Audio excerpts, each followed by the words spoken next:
बहुत समय पहले की बात है।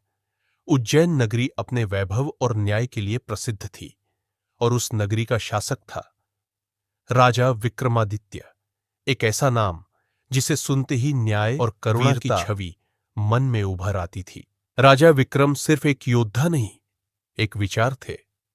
कहते हैं उनके सिंहासन में 32 पुतलियां थीं और वो केवल उस राजा को स्वीकार करती थी जो सच्चे अर्थों में महान हो। एक दिन उज्जैन के भव्य दरबार में, जहां सोने की छत, माणिकों से जड़े सिंहासन और राजपुरोहितों की कतार थी, वहां एक धूल से सना एक वृद्ध किसान हाथ जोड़े खड़ा था। मेरा महाराज, उसे जमींदार ने मार डाला, खेत छीन लिए और कोई सुनवाई नहीं कर रहा।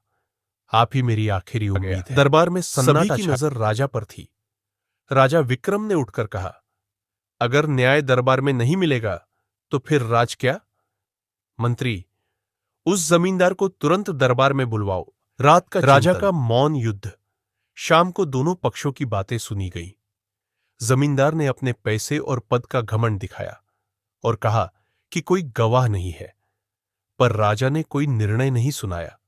वो रात उन्होंने ध्यान में बिताई, मोमबत्ती की लौ की तरह जो अंधेरे में रात का कुछ देखती है। वो रात उन्होंने ध्यान में बिताई, मोमबत्ती की लौ की तरह जो अंधेरे में भी सब कुछ देखती है। मैं आकर कहा, न्याय वही है जो सबके लिए समान हो। निर्णय नहीं सुनाया, चाहे वह किसान हो या जमींदार। जिस भूमि पर अत्याचार हुआ है वह भूमि सुबह उन्होंने दरबार सेवा से मुक्त किया जाता है।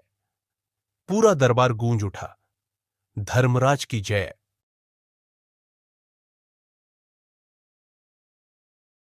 जमींदार